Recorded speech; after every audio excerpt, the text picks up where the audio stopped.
ఇది పొడపత్రి.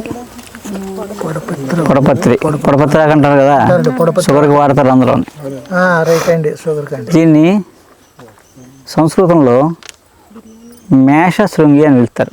ఇంకా కాయలు రాలేదు. దీన్ని మేష శృంగి అంటారు. మేష శృంగి, మేషం అంటే మేక, శృంగం అంటే కొమ్ములు. దీని కాయలు మేక కొమ్ములో ఉంటాయి అన్నమాట. అలా కాయలు వస్తాయి అలాగా మేక కొమ్ములో ఉంటాయి. అందుకని మేష శృంగి అని పిలుస్తారు. మధునాశిని అని పిలుస్తారు దాన్ని. మధునాశిని అంటే అర్థం ఏంటంటే, ఈ ఆకులు నాలుగు తినేసి మనం పంచదార నోట్లో వేసుకున్నాం అనుకోండి, మైసూరుపాకు ఇసుక నవ్వులేట్టు ఉంటుంది. చాలాసేపు టేస్ట్ బడ్స్ పని చేయవు, స్వీట్ తెలియదు అన్నమాట, రుచి తెలియదు. చిన్నపిల్లలు ఎక్కువ నోట్లో పెట్టుకుంటున్నాం వేలు,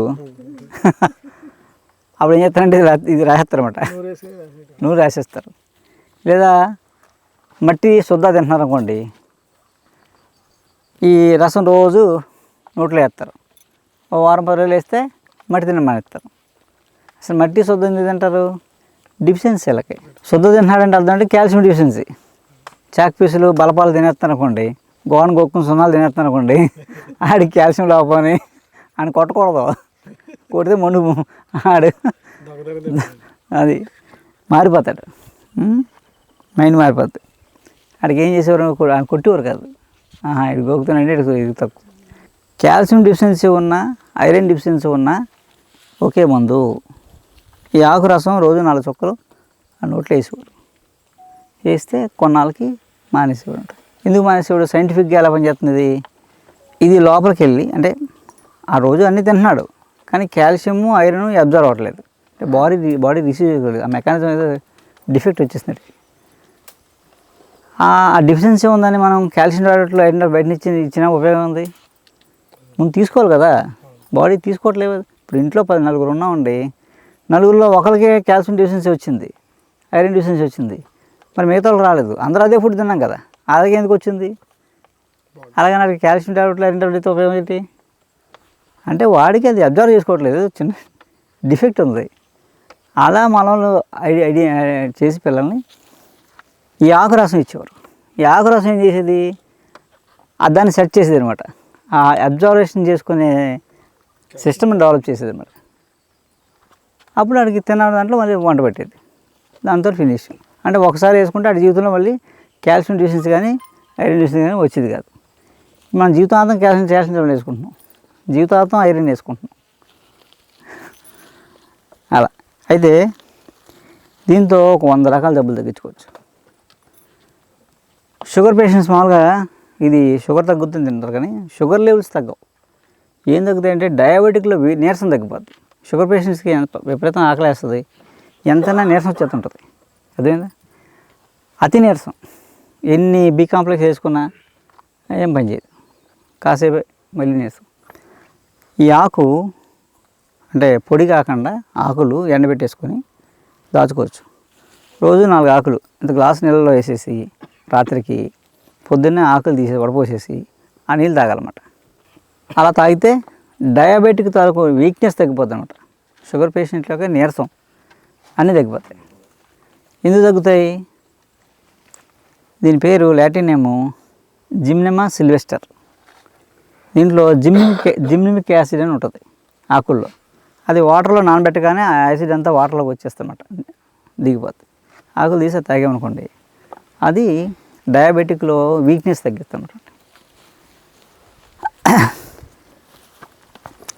ఇంకా ఉపయోగం ఏంటంటే కాటుక దీంతో చేసేవారు. కాటుక చేసేవారు ఎలాగా? ఈ ఆకు రసం ఐటెక్స్ ఉపయోగించి మర్చిపోయాం మనం. అదే అక్కడికే వస్తున్నాను. ఆముదం ఒత్తు లేకుండా రాదు. అంటే అయితే క్లాత్ ఉంటుంది కదా, ఒత్తు తయారు చేస్తారు.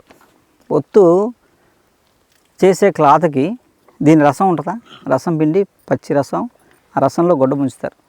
ముంచేసి దాన్ని ఇలా ఎండబెట్టేస్తారు. ఎండిపోద్ది కదా, 10 నిమిషాలు ఆరిపోద్ది. మళ్ళీ ముంచుతారు, మళ్ళీ ఆరబెడతారు. అలా ఒక 6 సార్లు చేసేటోడికి రసం అంతా ఆ క్లాత్ కంటేసుకుంటారు, స్టిఫ్గా తయారవుద్ది. దాన్ని రోల్ చేసి ఒత్తు తయారు చేస్తారు. ఆముదం వేసి పెడతారు. ఆముదం అంటే మనం దొరికే ఆముదం వేసిన కొన్ని కలిపోతాయి. గింజలు మిల్లు వేసి పెండం కాదు ఆముదం అంటే. ఆముదం వండాలి. ఎలా వండాలి? ఆముదం గింజలు దొరుకుతాయి కదా, బయట దొరుకుతాయి బజార్లో.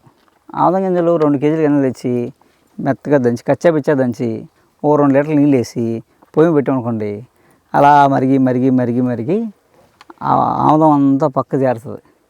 అది తీసుకోవాలి. ఆ ఆముదం వేసి ఒత్తేసి వెలిగిస్తే మసి వస్తుంది కదా, ఆ పైన పళ్ళెం బోర్లించాలి.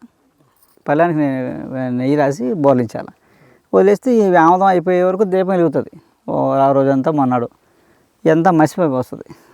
పళ్ళెం తిరిగేసి ఆ మసిలో ఆవు వెన్న అంటే ఏదో ఆ బ్రాండ్ ఈ బ్రాండ్ తెచ్చామనుకోండి, మళ్ళీ ఫీజు కొట్టేస్తాయి. ఆవు పాలు కాసి తోడుపెట్టి చిలికితే వస్తుంది వెన్న. ఆ వెన్న కలిపిదికి కాటుక చేసుకోవాలి. ఈ కాటుక 100 సంవత్సరాలు ఉంటుంది. అదేనా? అది పెట్టుకుంటే కంటి సమస్యలన్నీ పోతాయి.